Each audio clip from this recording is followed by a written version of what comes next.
24-19, the final. A game that was not that close for the balance of the fourth quarter here as Baltimore goes down. Down go the Ravens. Down go the Ravens yet again, and the Eagles win another one. That is now their 8th consecutive win. Fly, Eagles, fly on the road to victory, blah, blah, blah, blah, blah.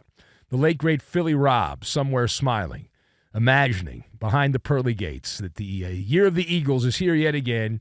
So the subplot in this game is the fallen kicker for the Ravens. You see, Justin Tucker had a I want to get away kind of an afternoon into the evening for the Baltimore football team. The Hall of Fame kicker sucked at a time you cannot suck.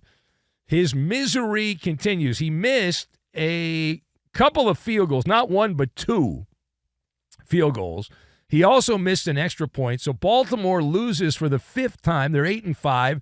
They fall a game and a half behind the Steelers, who won a shootout with the Bengals in Cincinnati. So a game and a half back behind Pittsburgh in the AFC North. And also, but wait, there's more. They did not manage any points in the second half until there were 3 seconds to go in the game. We mentioned that garbage time touchdown. The game was already decided for Philadelphia, and then with 3 seconds left, the Ravens ended up getting into the end zone to make the score seem a little closer than it actually was. So let us discuss the question. Let's start with the quarterback, because we were told that quarterbacks are more important people. So we'll start with quarterbacks. So what does this loss signify to you for Lamar Jackson and the Ravens? We'll start with that. I've got Dollar Shave Club, Dark Knight, and Hookie. And we'll try not to make Nookie. And here we go. We'll put all these things together. So my first thought here, number 1. Yeah, this loss is more of the same. It is confirmation that the Ravens are who we thought they were, and if you had them at a higher level on your big board, not a list, on your big board, bad job by you. You have to downgrade the Ravens. You are the product of your work. You are the product of your work. So let's not overthink this. Lamar Jackson, for all of the accolades in big games, Lamar, now normally this is in the playoffs more than the regular season, but in big moments, Lamar Jackson generally doesn't get it done. Now, the Lamar Jackson Marching and Chowder Society will tell you it's not his fault. It's the idiot kicker's fault. It's Justin Tucker's fault, blah, blah, blah, blah, blah. And while it is true there were 2 missed field goals and an extra point, you should not be depending on the kicking game. That is a flaw. And Lamar Jackson, depending on the kicking game in a big moment, you're the MVP multiple times. Go down and score touchdowns. Now, the extra point thing, that's fair game, right? Because you scored a touchdown. But the 2 missed field goals, to me, that's on Lamar. Don't depend on – Justin Tucker's been mediocre all year. Now he's out there worse than that. I mean, he's far off to the side. But that's something you don't depend on him. You knew going in that Justin Tucker was not a reliable NFL kicker anymore, that he's just not. And the Ravens, you are what your record says you are. They're a 5-loss team. A 5-loss team, and this game was another placement test. Now, it's not a conference game, right? But the Eagles on the other side of the bracket, the NFC is a 2-team conference. You've got the Lions and you've got the Eagles, and that's it. One of those 2 teams, barring some kind of act of God, is going to end up in the Superdome for the Super Bowl. Right, so it's either going to be the Lions or the Eagles. So this is a placement test. It's a chance to see where you stack up against a team that, if you're lucky enough to get out of the AFC playoff bracket, you will match up with in the Super Bowl, and you're just not good enough. You're simply not, well, they won the stat sheet. Who the F cares? Tell me you're a loser. Tell me you're a nerd. They won the stat sheet. Okay. You got 70 yards on that final drive when they took the ball down the field in the final minute there to fatten up the stat sheet. The stats were pretty much even for most of the game when the game was in the balance there, and they scored that late touchdown. The Ravens, but the thing about this Baltimore team, it's a reminder. Okay, the reminder is this. It's male grooming. It's the Dollar Shave Club. It's get out the razor and you missed a little bit right there. You missed a spot. It's razor thin margins between wins and losses, wins and blankety blank losses. As a former Major League Baseball player yelled at me when I was a radio reporter back in the day. And that's the thing. If Lamar Jackson gets touchdowns instead of settling for field goals, even if they miss those extra points, the Baltimore football team wins this game. But instead, it's field goals. Right? Instead, it's field goals. Now, page 2.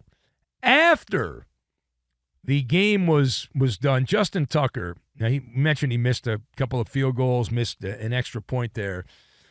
John Harbaugh commenting on the status of his kicker. Let's hear what he had to say. Let's go to the audio tape. We've been working through it. I mean, you work through it with every single player. Every single thing you fight to try to help guys to be successful, so we'll do that. I mean, if you're asking me if we're going to move on from Justin Tucker, I'm not really planning on doing that right now. I don't think that'd be wise. But he'll tell you, he'll be the first to tell you he needs to make many kicks as he can. And I just think if you look at Justin Tucker's history, you'd have to say he's capable of doing that. That's something that he's going to want to do, and I know we're all going to want him to do it.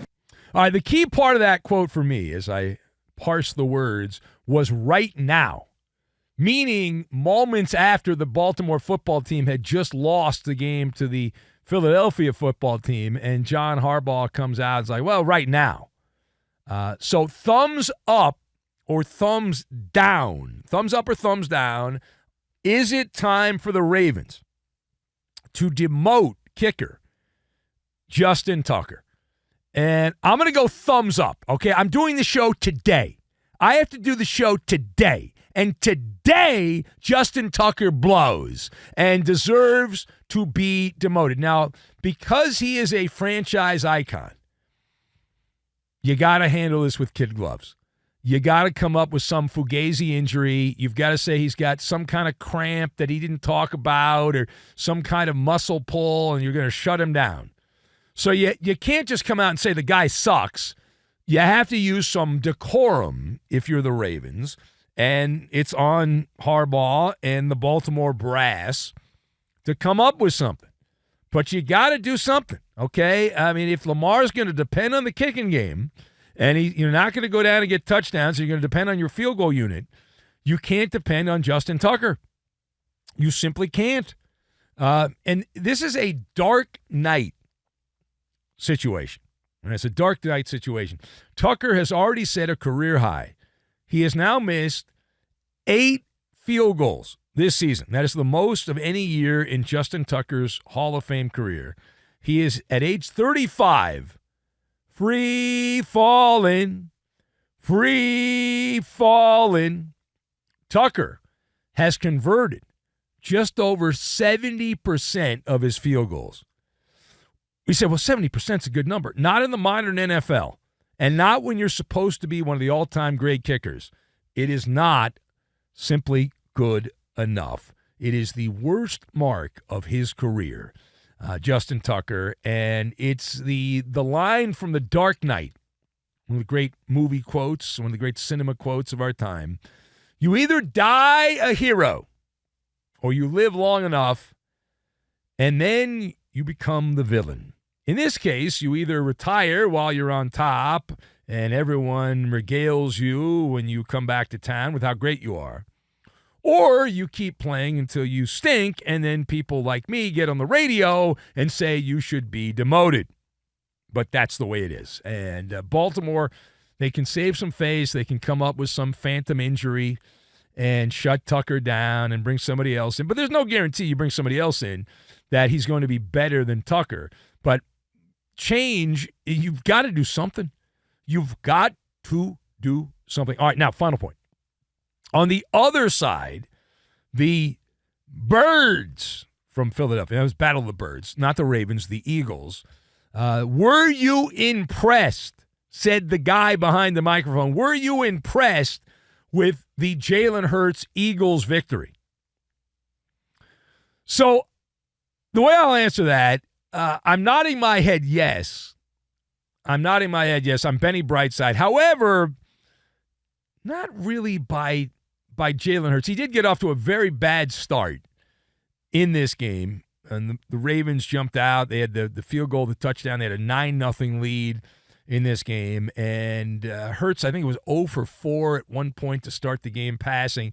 But in general, I will be Benny Brightside for the Eagles. I did pick them on the TV show in this game for whatever that's worth. And the fact that they were able to win this game, performing at a C level, they were just kind of blah. I think it was the greatest performance by the Philadelphia. It was like fine. But they won the game against a team that's most likely going to be a playoff team, although it is a 5-loss team now, in the Ravens. And Philadelphia, for the most part, they were playing hooky. All right, for stretches of this game, they didn't really play anything that resembled championship-level football. It was like in the first quarter and the third quarter, it was like a minimum day. You know, it's like the senioritis when you're your last year of high school and you're like, yeah, I'm just going to get through this and I'm going to do the bare minimum. And the Eagles, for stretches of this game, were not very good. And they still ended up winning, and it still wasn't even really all that close midway through the fourth quarter, which shows you how good they can be in Philadelphia. The Eagles had just 22 yards of offense and 1 first down in the first quarter. That's it. And they still come back. They win the game. In the third quarter, they had no first downs and 3 yards of offense in the third quarter. And yet they still win the game. So they did nothing for half the game and still won comfortably. And Saquon Barkley, it wasn't the greatest performance in the world, but in the head-to-head running back battle, he was better than his contemporary in Mr. Henry from the Ravens. And as far as the MVP race at this point, you'd say Josh Allen, who didn't have that many passing yards. It was a snow globe game. Buffalo blew out the 49ers. You say Josh Allen's ahead. Lamar Jackson, because of the 5 losses, goes down a wee bit. So he goes down. I just don't see them giving a running back the MVP. So the Ravens, where do you put the Ravens at this point? We'll go back to Baltimore. The Ravens get the win. They get the loss.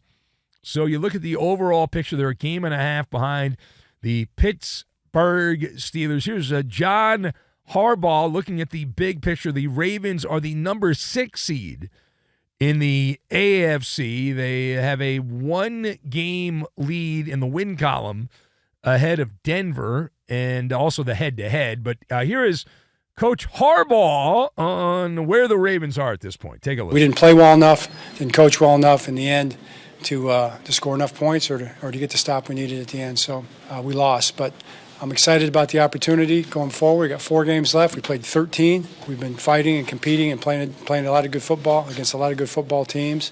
I like where we're at big picture. I'm looking forward to getting back and getting started after next week. All right, so they've lost 2 of their last 3, and he's very excited. They have a bye week, a late-season bye week for the Baltimore football team, and they close it out with the Giants in Jersey play the Steelers in Baltimore, at Houston, and at Cleveland. All those games are winnable games. There's nobody. Pittsburgh's not invincible. They just allowed the Bengals to put up almost 40 points against them. Houston, they've lost some questionable games this year, so all those games are winnable, but they're also losable with Lamar Jackson at quarterback. So that's where the Ravens find themselves at this point.